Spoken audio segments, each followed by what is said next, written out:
Triprayar Mahatma club and library 72ാം വാർഷികം ആഘോഷിച്ചു. ജില്ലാ library council president professor M Haridas ഉദ്ഘാടനം ചെയ്തു. Mahatma club and library president E Balagopal അധ്യക്ഷനായി. സെക്രട്ടറി സി പ്രേംകുമാർ റിപ്പോർട്ട് അവതരിപ്പിച്ചു. താന്നി ഗ്രാമപഞ്ചായത്ത് പ്രസിഡന്റ് എൻ എ പീതാംബരൻ മുഖ്യാതിഥിയായി. Vinod Naduvatheri, Ramachandran Velekkatt, Sijo Pulikkottil, Saraswathi Valath, Sajan Menon, M Sathidevi, librarian K Sathidevi തുടങ്ങിയവർ സംസാരിച്ചു. തുടർന്ന് സമ്മാനദാനം, വിവിധ കലാപരിപാടികൾ എന്നിവ നടന്നു. സ്വാതന്ത്ര്യ സമരത്തിന്റെ ആവേശം ഏതാണ്ട് നിലനിൽക്കുന്ന ഒരു കാലഘട്ടത്തിലാണ് ഇത് തുടങ്ങിയത്.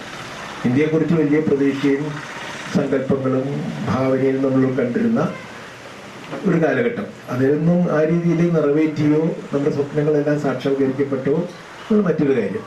എങ്കിലും നമ്മുടെ നാട്ടിൽ മിക്കവാറും എല്ലാ വായനശാലകളും സജീവമായി ആരംഭിക്കുന്നത് ഒരു 1930 ശേഷമാണ്.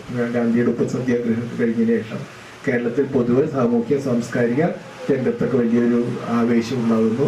സ്വാതന്ത്ര്യ സമരം അതിൻ്റെ ഭാഗമായിട്ട് അതിൻ്റെ അനുബന്ധ ഭാഗങ്ങളായിട്ടുള്ള മദ്യവർജനവും ഖാദി പ്രചരണവും ഹിന്ദി വിദ്യാഭ്യാസ പ്രചരണം, ആ രീതിയിൽ ദേശീയ പ്രസ്ഥാനത്തിൻ്റെതായിട്ടുള്ള എല്ലാ കാര്യങ്ങളും നമ്മുടെ നാട്ടിലുണ്ടായിരുന്നു.